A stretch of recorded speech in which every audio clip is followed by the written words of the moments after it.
2.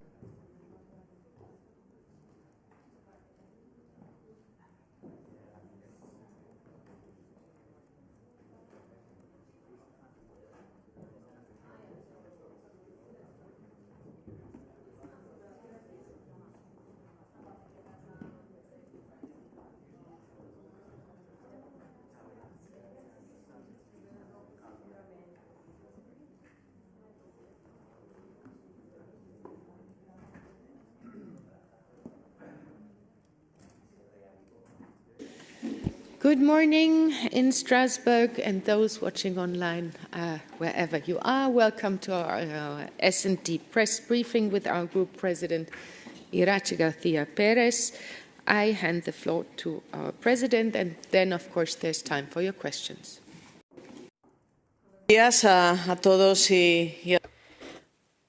Thank you very much. Thank you very much for attending this press conference.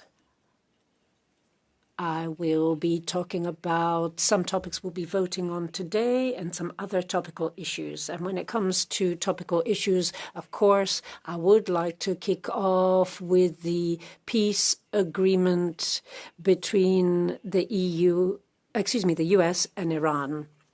I would like to comment on this peace deal.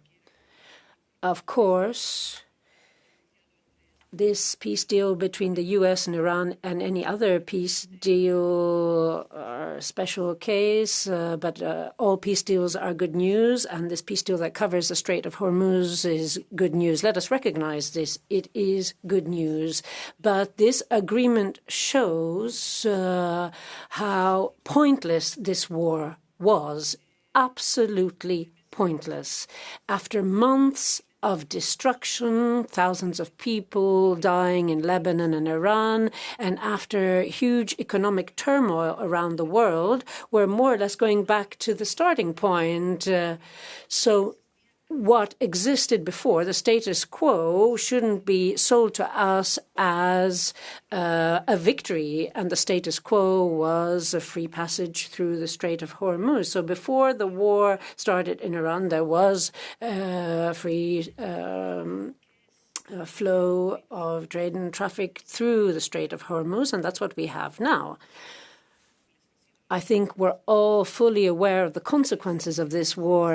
Energy infrastructure completely destroyed, windfall profits for energy companies, and a huge new blow to the income of millions of households in Europe and around the world. So we have learned a lesson from this war. Democracy cannot be imposed, and the EU needs to speed up its energy strategy. Democracy cannot be imposed, and I mention this because that was Trump's other objective. He wanted to take democracy to Iran, to the citizens of Iran. And now, after months of destruction, after so many deaths, attacks, and very serious economic consequences that European citizens and global citizens have been paying for, then where is this democracy? Where is it? We all know what the impact has been. So we welcome this peace agreement,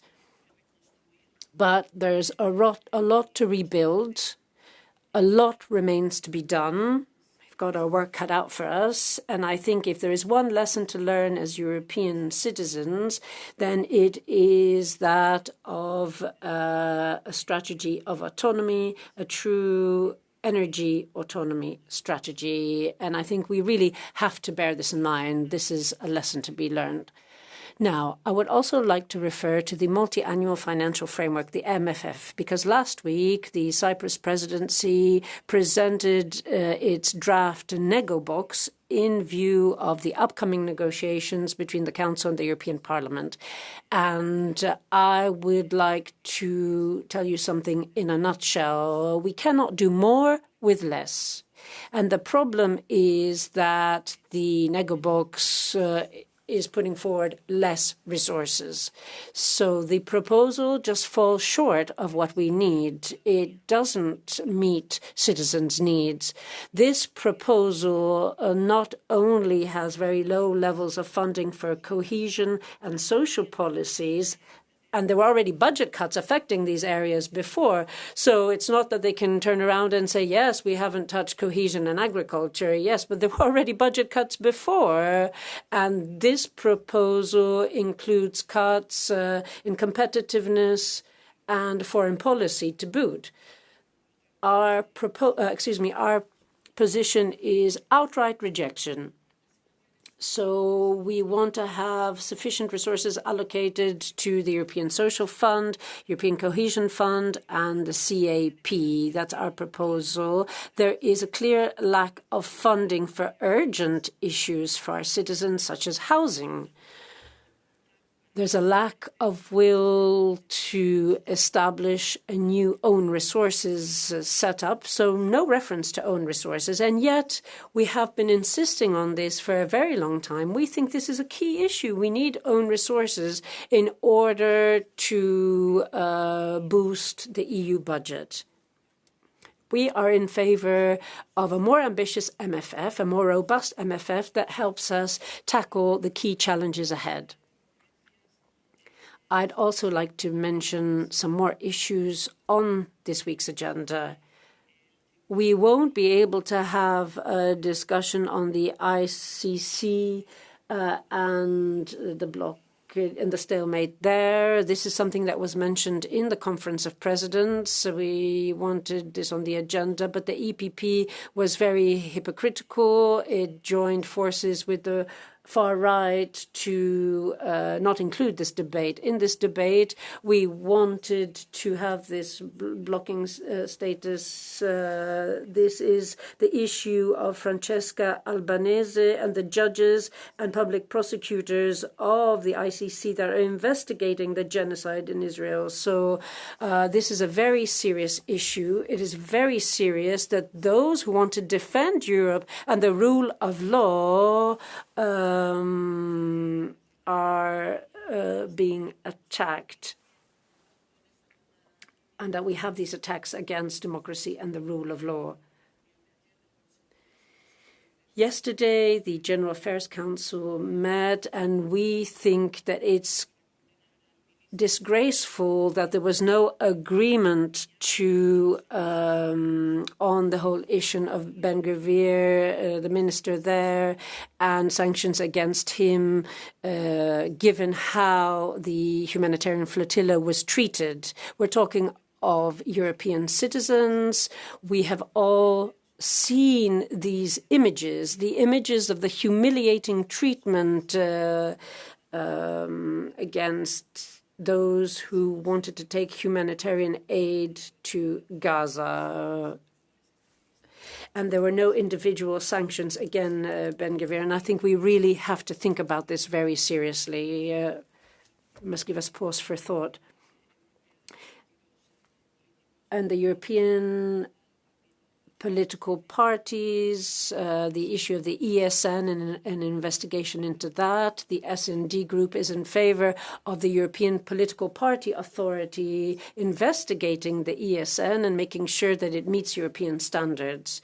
The European Parliament doesn't have to carry out an investigation. What it has to do is make sure that this transparency and verification exercise can take place. So we are in favor of the relevant European authority, the political party authority, being able to carry this out. And this is an issue that we will be debating in the Bureau this afternoon, where the Socialists and Democrats will be looking at what the next steps to take should be. Thank you. And thank you very much, Iratxe, for your questions. I see Max raising his hand.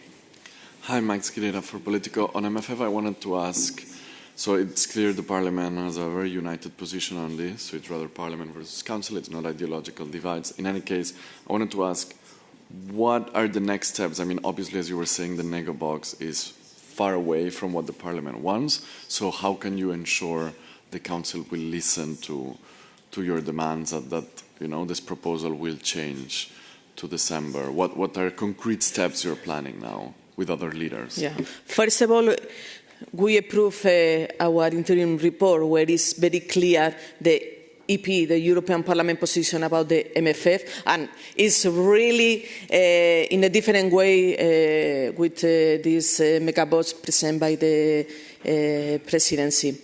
Next steps this week, EUCO will discuss, maybe I don't know if with a lot of detail or not, this proposal, and the President of the European Parliament has to defend what the European Parliament decided in the last interim report. It's very clear. Tomorrow we will have a conference of presidents. I imagine that we will discuss about this question, and the mandate for President Metsola is to define and to defend the European Parliament position in this EUCO. After that, of course, the work has to continue in the Council level, and we have to wait to know what the Council will decide. I hope that during the next months we can have a room for manoeuvre to continue working and pushing for the different member states to understand that they need to include our priorities and our worries in their proposal. But in any case, we have to continue doing this political pressure to the different member states. Thanks a lot. Are there further questions? Sí, Fabio. Hola, Fabio Fanto. En español. I'll be speaking Spanish. Chairwoman, last week you presented priorities and you said that the group is preparing itself for the upcoming elections. Recently, some members of the Italian delegation left, like Pina Picerno. And so my question is, what are your comments on these changes in the Italian delegation? And do you want to remove the word Democrats so that the political group name reflects the party? Changing the group's name isn't on the table at the moment. We're not debating that. So my answer to that question is pretty clear. No, we're not looking into changing our name. And Pina Picerno was an MEP in our group for many years, and yes, she's left, but I would like to say that I fully respect her decision. It's a personal decision that she's taken.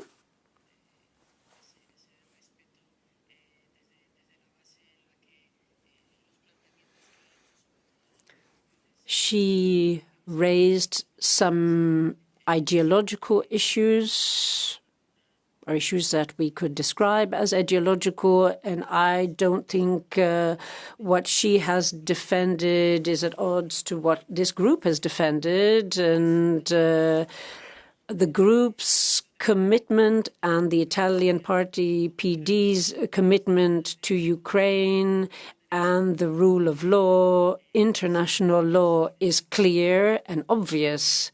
So I just wanted to make that commitment very clear, that firm commitment very clear. I'm referring to the group's commitment and the Partito Democratico's commitment. And of course, I wish this colleague all the best on a personal level, but our group will continue defending these values and the values that we've been defending up to now.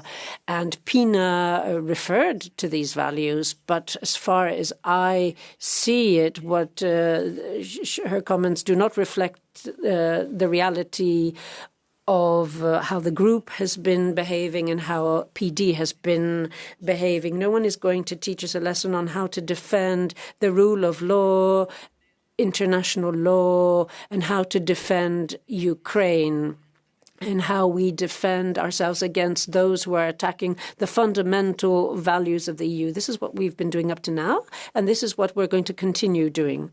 Oui, bonjour, Emmanuel Strosser. Emmanuel Strosser, Bruxelles 2. Ok, merci. Une question où vous parlez. You referred to the US-Iran deal, and you talked about the lessons learned. And what kind of lesson have you learned when it comes to the EU's diplomatic role, what it has done, what it should have done, and what it should do in the future? Evidentemente hemos echado. Of course, we would have liked a more robust and ambitious role of the EU. We would have liked it to contribute more robustly and more firmly to bringing about an end to the war. We've understood that there are contradictions within the EU, internal contradictions. But I think that is why it's more necessary than ever to work on the common tools that we have in the EU. I'm referring to foreign policy tools. So I think we should be less concerned about the internal conflicts within the Commission and the Council on foreign policy issues and more worried about the EU leading by example and focusing on diplomacy that will promote peace and that will promote the respect for international law. And of course, there is the whole issue that I referred to earlier. And that is we need to make progress on the Green Deal, on our green agenda, and our energy autonomy strategy. We mustn't depend on the fossil fuels provided by autocrats. We've seen that autocrats have really made the very foundations of our economy tremble. If we were more autonomous from an energy point of view, and if then perhaps our citizens would have not borne the brunt of this illegal war. Thank you. Further questions? I have a look around. Then back to Max, please. Just a quick question. In the Red Gala, you gave this speech saying how you need to get ready for 2029. To me, it seemed a bit like an early re-election speech ahead of the midterms. I wanted to ask you if you plan to stay for 2.5 more years, if you will rerun to be S&D chair. Thank you. All of us has a lot of work to do. Our group will lead our strong and firm position defending the European values, and about all these questions we will start to discuss after the summer break. I would like to thank our group president Iratxe, and I would like to thank you all, and of course have a very good week. And in case of questions, please let us know. Merci.